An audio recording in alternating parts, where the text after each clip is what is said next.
கலாத்தியர் 3ஆம் அதிகாரம் 13வது வசனம். மரத்திலே தூக்கப்பட்ட எவனும் சபிக்கப்பட்டவன் என்று எழுதி இருக்கிறபடி கிறிஸ்து நமக்காக சாபமாகி நியாயப்பிரமாணத்தின் சாபத்திற்கு நம்மை நீங்கள் ஆக்கி மீட்டு கொண்டார். நம்மை நீங்களாக்கி மீட்டு கொண்டார்.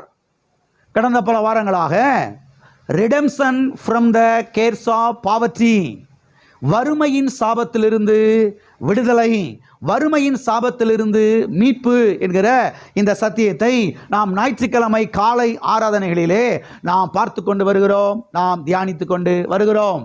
இதிலே இப்பொழுது இந்த போதனையின் 3ஆம் பகுதியை நாம் பார்த்து கொண்டு வருகிறோம். இந்த போதனையின் 3ஆம் பகுதியாக நாம் எதை பார்த்து கொண்டு வருகிறோம் என்று சொன்னால், why we prosperous in the world.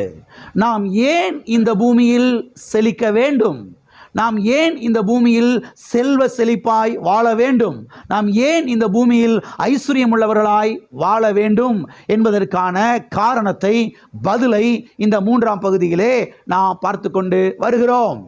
ஆண்டவருடைய பிள்ளைங்க ஏன் நல்லா இருக்கணும்? இயேசுவை ஆராதிக்கிற பிள்ளைகள், இயேசு நாமத்தை தொழுது கொள்ளுகிறவர்கள் ஏன் செல்வ செழிப்பாய் வாழ வேண்டும்? ஏன் அவர்கள் நன்றாய் இருக்க வேண்டும்? ஏன் அவர்கள் கடன்காரர்களாய் இருக்கக்கூடாது? ஏன் அவர்கள் தரித்திரர்களாய் இருக்கக்கூடாது? ஏன் அவர்கள் ஏழ்மையில் இருக்கக்கூடாது?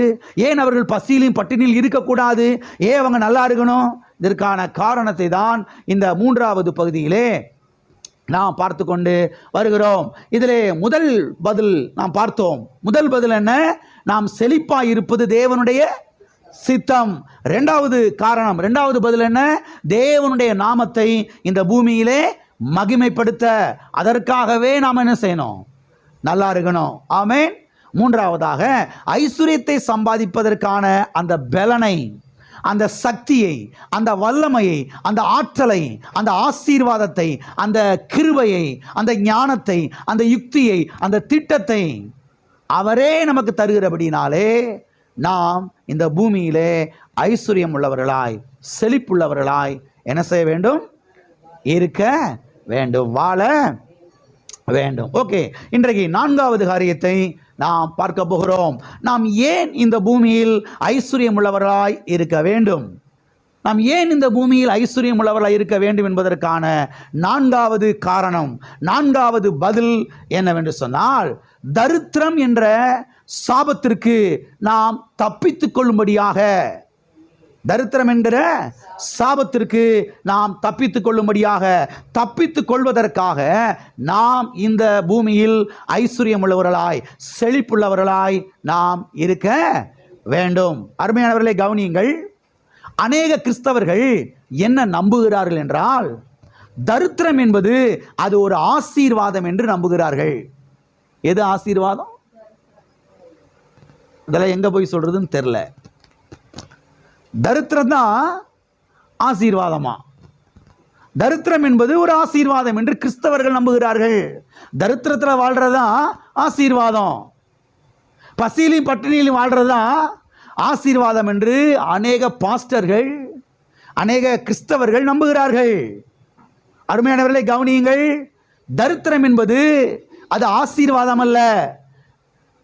தரித்திரம் என்பது அது சாபம் என்று சத்தியவேதம் திட்டவும் தெளிவுமாய் நமக்கு போதிக்கிறது. மறுபடியுமாய் இந்த வசனத்தை நாம் வாசிப்போம். கலாத்தியர் 3ஆம் அதிகாரம் 13ஆம் வசனம். மரத்திலே தூக்கப்பட்ட எவனும் சபிக்கப்பட்டவன் என்று எழுதி இருக்கிறபடி கிறிஸ்து நமக்காக சாபமாகி நியாயப்பிரமாணத்தின் சாபத்திற்கு நம்மை நீங்களாக்கி மீட்டு கொண்டார். கிறிஸ்து நமக்காக என்னவாய் ஆகி? சாபமாய் ஆகி, நியாயப்பிரமாணத்தின் சாபத்திற்கு நம்மை நீங்களாக்கி மீட்டு கொண்டார்.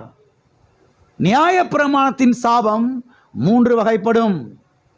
ஒன்று தரித்திரம், இரண்டாவதாக வியாதி, மூன்றாவதாக அகால மரணம். இந்த 3 தான் நியாயப்பிரமாணத்தின் சாபமாகும். சத்தியவேதம் தெளிவாய் சொல்லுகிறது, நியாயப்பிரமாணத்தின் சாபமாகிய இவைகளுக்கு கிறிஸ்து நம்மை நீங்களாக்கி அதிலிருந்து நம்மை என்ன செய்து விட்டார்?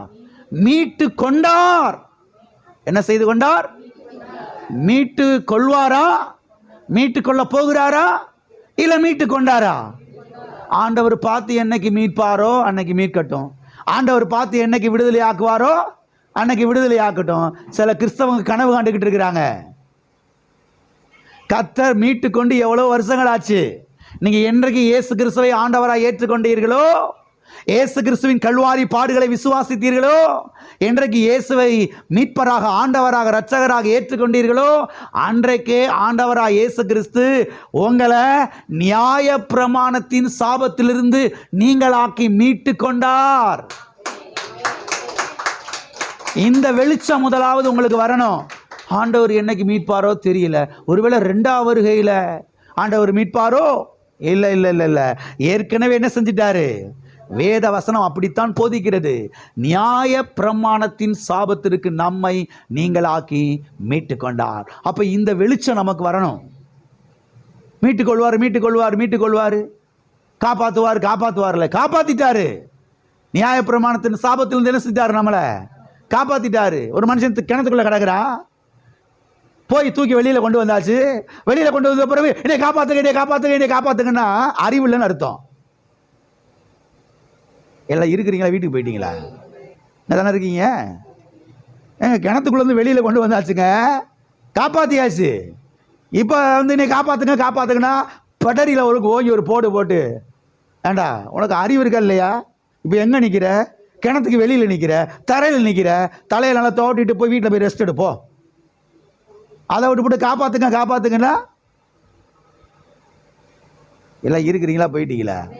சத்தியவேதம் தெளிவாய் சொல்லுகிறது, நியாய பிரமாணத்தின் சாபத்திற்கு, நியாய பிரமாணத்தின் சாபம் ஆகிய தரித்திரத்திற்கு தேவன் கிறிஸ்து நம்மை நீங்களாக்கி மீட்டு கொண்டார். இதை வாயை திறந்து இப்ப பேசணும், அறிக்கை செய்யணும். ஆமென்.